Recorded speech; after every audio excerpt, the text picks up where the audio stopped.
Everyone, कैसे हैं आप सब लोग? ये आप लोग सब खैरियत से होंगे। मैं हूं शगुफ्ता अली और वोकेशनल विंग सदर में आपको वेलकम करते हैं। सो आज हम फिग्मा के अंदर जो प्लगइन गो थ्रू कर रहे हैं इट्स ग्रेनी ग्रेडियंट, जिसके अंदर आप uniquely trendy smooth textures, meshy gradient, stylish extra grain बहुत आसानी से क्रिएट कर सकते हैं।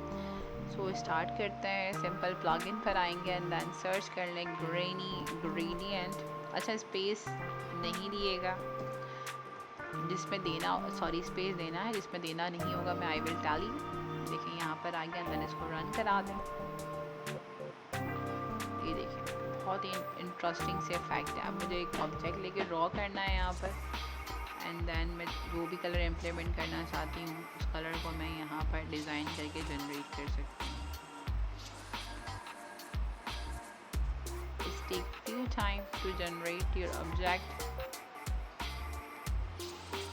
नाउ यू कैन सी इसने कितना ही इंटरेस्टिंग सा ग्रेडियंट इम्प्लीमेंट कर दिया है। आप रैंडमाइज करना चाहें तो डिफरेंट रैंडम इफेक्ट हैं, आप सिंपल जनरेट करते जाएंगे तो वो आपके प्लगइन के ऊपर ऐड ऑन होते जाएंगे। नॉइस आपने रखनी है या नहीं रखनी वो आपके ऊपर डिपेंड करता है। तो बहुत ही नाइस ग्रेडियंट आप इम्प्लीमेंट कर सकते हैं अपने ऑब्जेक्ट्स के अंदर। आई होप लेक्चर क्लियर हो गया होगा। वीडियो को लाइक करना, चैनल को सब्सक्राइब करना और बेल आइकन को प्रेस करना मत भूलिएगा। अपना बहुत सारा ख्याल रखिएगा। मिलते हैं एक और एक्साइटिंग ट्यूटोरियल के साथ। जब तक अल्लाह हाफ़िज़।